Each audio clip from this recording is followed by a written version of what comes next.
I have the honor and privilege of introducing today's speaker, Erin Boyle.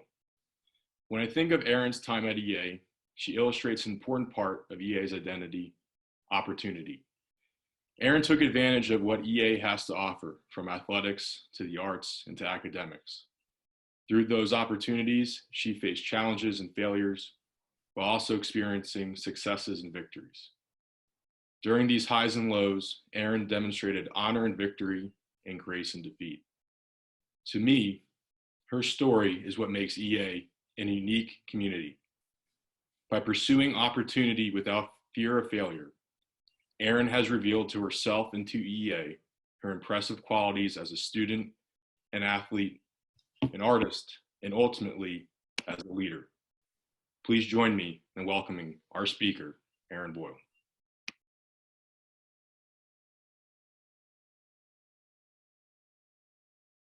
Good morning. Thank you, Mr. Kelly, for that wonderful introduction, and thank you to my fellow vestry members for allowing me to speak today. As a senior, I would hate to admit that my parents were right, but nearing the end of my senior year at Episcopal, it is hard to believe how much I have grown, not only as a student, but as a person. I have gone from taking all regular classes and my highest grade being a B- in Mrs. O'Connor's Algebra 1 class, to now taking the most difficult course load throughout my high school career and scoring all A's in my third quarter. I started at EA with my only after-school activities being field hockey, lacrosse, and winter fitness, to now balancing 2 roles on the varsity mock trial team that advanced to states this year, an active member on vestry, participating in both the fall play and dance team, while also managing a part-time job during the school year and full-time during all breaks in summer, also while constantly babysitting. I have learned valuable lessons from these experiences. In fact, my parents and I joke that these activities and added responsibilities have made me a much more tolerable person, but it's true. This dramatic change would not have been possible without the support of my teachers, friends, and family. However, it was difficult, and I was very close on giving up on multiple occasions, and I faced both internal and external conflicts time and time again. At the beginning of my freshman year, I was very eager to please everyone I met. However, that enthusiasm quickly wore out after about 2 weeks of the EA workload. I was in the renowned workshop class with Mrs. McDermott, and in the first semester, she noticed that I began to struggle. She recommended that I go talk to Dr. Chaikin and help for getting myself together. So I did, and it was a step in the right direction.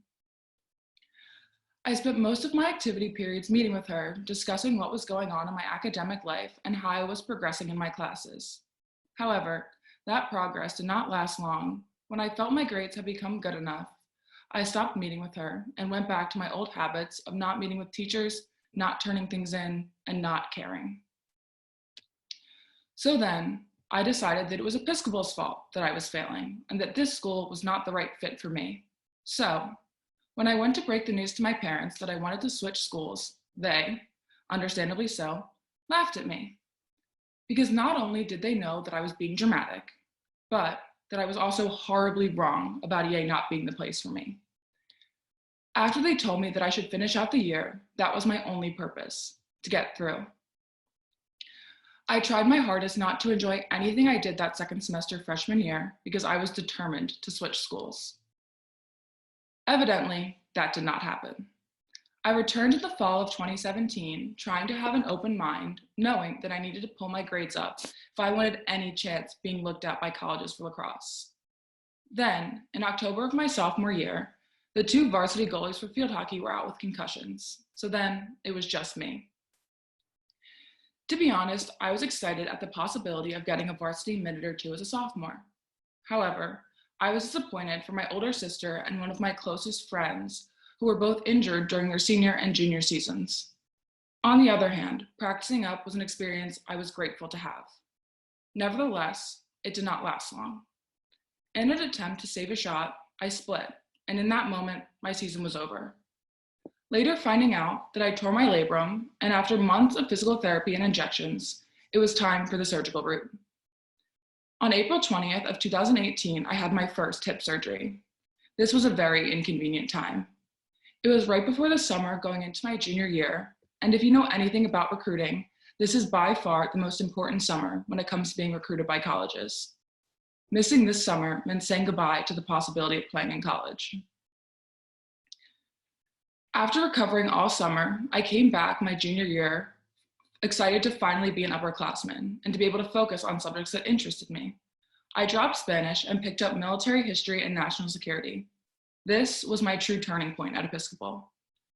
They were the first classes that I put real effort into, not only because I loved the material, but because these courses empowered me to prove myself. Through these courses, I was able to prove to myself and to my teachers that I had changed from being an unsatisfactory student to a diligent student. I finally cared about my academic career and built meaningful relationships with my peers and teachers. At this point, I was starting to pick and choose how I spent my time at EA. I was trying new things. I took my first major leap when I sang at open mic night. I spent my winter going to fitness every day, trying to maintain a strong routine to prevent going back to my old ways of failure. Then, in the spring, I took a full 180 from playing lacrosse to jumping head first into the musical production of Les Mis. As a result, I gained a whole new set of experiences. As a senior, I hate to admit that my parents were right. However, they were. Because going into my senior year, I was afraid of missing out on anything. It was my final year here at a school that had become my home. Looking back, I feel ridiculous for wasting so much of such valuable time here at Episcopal, now more than ever. However, I know that if I had not had those experiences, I would have not become the person I am today. Although, in theory, I should have just been that person from the get-go. Fortunately, I had to learn the hard way. I say fortunately because I am preparing to undergo my second hip surgery. As a result of previous experiences and setbacks, I know that I have the resilience to handle the challenge of rehab and recovery. I can do this because experience tells me so. Finally, I would like to thank my parents. Also, I would like to thank Episcopal, by which I mean the people, for not only the endless opportunities and unbeatable education, but for teaching me an important life lesson. If you're unhappy, you have to make the change for yourself. You can't wait for someone to make the change for you. In silence, let us reflect on what we have just heard.